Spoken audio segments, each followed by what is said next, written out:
Hello बच्चों, आइए प्रश्न को देखते हैं। यदि ए और बी ऐसी घटनाएं हैं कि ए जो है वो उपसमुच्चय है बी का, तथा पीबी जो है, पीबी मतलब इसका बी का जो प्रायिकता है वो 0 के बराबर नहीं है, तो निम्न में से कौन ठीक है, मतलब कौन सही है। यहाँ पे 4 विकल्प दे रखे हैं। चारों विकल्पों में जो सही विकल्प होने वाला है उसका चयन करना है। प्रश्न को हल करने से पहले इसकी मुख्य अवधारणा के बारे में चर्चा कर लेनी है। मुख्य अवधारणा, तो यहाँ पे देखिए इस तरह से हम लोग आगे बढ़ते हैं।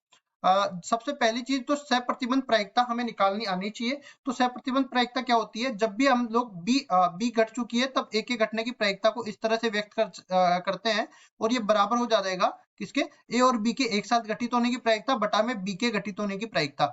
और इसी तरह अगर मैं बी घट चुकी है तब ए के घटने की प्रायिकता निकालता हूं, तो ये अपने पास सॉरी ए घट चुकी है तब बी के घटने की प्रायिकता, तो ये बराबर आ जाएगा ए और बी के एक साथ घटित होने की प्रायिकता, और नीचे आ जाएगी ए के घटित होने की प्रायिकता। अब आगे और बढ़ते हैं। देखिए, जब मैं बोल देता हूं यहाँ पे कि ए जो है वो उपसमुच्चय बी का, ए उपसमुच्चय बी का, इसका मतलब ये है कि ए और बी दोनों का अपने पास सर्वनिष्ठ लिया जाए, दोनों का इंटरसेक्शन लिया जाए तो ए समुच्चय आ जाएगा। मतलब कि मैं बात करूं कि ए इंटरसेक्शन बी, तो ये ए के बराबर आ जाएगा क्योंकि ये इसका उपसमुच्चय है। ए और बी के जो उभयनिष्ठ अवयव है वो ए में तो मौजूद है ही, तो यहाँ से क्या बन जाएगा? पी ए इंटरसेक्शन बी जो है वो पी ए के बराबर बन जाएगा। और साथ ही साथ मैं ये भी बता देता हूँ, देखो ए में अवयवों की संख्या बी में अवयवों की संख्या की या तो बराबर होगी या फिर कम होगी। इसका मतलब मैं कहूंगा कि ए जो है, यहाँ पे एक चीज देखो कि ये उपसमुच्चय है, ये बराबर नहीं है, तो ए की जो प्रायिकता है वो छोटी हो जाएगी बी की प्रायिकता से। ये दो चीजें अपने पास निकल के आ गई। अब चलते हैं सवाल में। सवाल में जैसा कि हमें दिया गया है, पहले तो हमें बी घट चुका है तब ए के घटने की प्रायिकता की मैं बात करता हूं। तो यहां से देखिए, पी ए घट चुका है तब बी के घटने की प्रायिकता किसके बराबर होगी? पी ए इंटरसेक्शन बी, और नीचे आ जाएगा पी बी के बराबर। अब उसके बाद देखो, पी ए इंटरसेक्शन बी मैंने किसके बराबर निकाल लिया? पी ए के बराबर। तो यहां से लिखेंगे आगे चल के, पी ए बी घट चुकी है तब ए के घटने की प्रायिकता बराबर में ए घट चुकी है इसकी प्रायिकता बटा में बी घट चुकी है इसकी प्रायिकता। ये आ गया अपने पास। अब इसके बाद देखो मैं क्या कर लेता हूँ, यहां से अपने पास ये पी बी को उधर लेके जाता हूँ। पी ए बटा में बी, मतलब बी घट चुकी है तब ए के घटने की प्रायिकता गुणा में बी के घटने की प्रायिकता बराबर में ए के घटने की प्रायिकता। अब देखो यहां से मैं क्या करता हूँ, कोई भी प्रायिकता मान लो उसका मान 0 से लेके 1 के बराबर होता है। मतलब कि मैं बोलूं पी ए का मान जो है वो 0 से लेके 1 के बराबर हो जाएगा, और यहाँ से देखो 0 के बराबर भी हो सकता है और 1 के बराबर भी हो सकता है। लेकिन पीबी के बारे में मैं इस तरह से बोलूंगा कि ये 0 से तो बड़ा होगा और 1 से छोटा या इसके बराबर होगा, 0 के बराबर नहीं होगा, क्योंकि यहाँ पे पहले ही बोला गया है पीबी का मान कभी भी 0 के बराबर नहीं लेना है।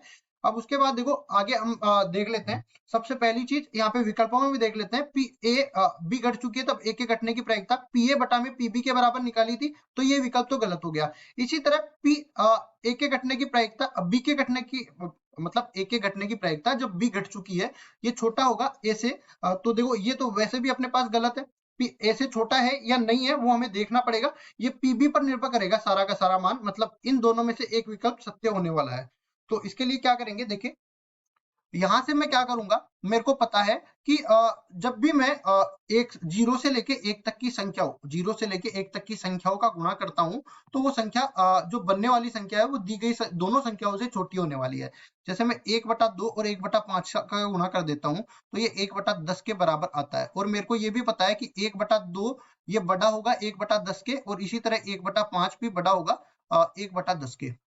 इस तरह मैं जानता हूँ। तो देखो मैं क्या करता हूँ, ये दोनों संख्याओं का योग मिला के जो है वो अपने पास पी ए से, दोनों संख्याओं का योग मिला के पी ए के बराबर हो गया। इसका मतलब मैं कह सकता हूँ कि ये पी ए के घटने की प्रायिकता जब बी घट चुकी है वो ए से बड़ा होने वाला है। ए से बड़ा होने वाला है कि नहीं, क्योंकि दोनों का गुणन जो है, दोनों का गुणन वो छोटा ही होने वाला है इससे। तो मैं क्या कहूंगा यहाँ पे, पी पी ए घट चुका है, घटने की प्रायिकता जब बी घट चुकी है ये पी ए से बड़ा ही होने वाला है। और साथ ही साथ इस तरह से भी देखो जब मेरे पास पीबी का मान 0 तो नहीं हो सकता। अगर 0 हो गया तो मैं कहूंगा कि ये पूरा मान जो है ए से छोटा हो जाएगा। ठीक है, इसलिए यहाँ पे सवाल में भी पहले से दे रखा है कि पीबी का मान कभी भी 0 के बराबर नहीं होगा। तो ये पूरा मान जो है पीए से तो बड़ा ही होने वाला है, और साथ ही इस तरह से देखो कि पीबी का मान 1 तो हो ही सकता है, यहाँ पे मैंने बोला है 1 हो सकता है। अगर 1 हो गया तो पी ए बटा में बी बराबर हो जाएगा पी ए के, तो ये इसमें बराबर का चिन्ह भी ले लेते हैं। तो पी ए के घटने की प्रायिकता जब बी घट चुका है ये बड़ा या बराबर हो जाएगा पी ए के, तो ये अपने पास किसके बराबर आ जाएगा, सी विकल्प के बराबर। और ये क्यों गलत हो गया, क्योंकि मेरे पास पीबी का मान 0 नहीं है, ये इसलिए गलत हो गया। तो सी विकल्प बिल्कुल सही उत्तर हो जाएगा। आशा करता हूँ ये सवाल आपको समझ में आया होगा। धन्यवाद।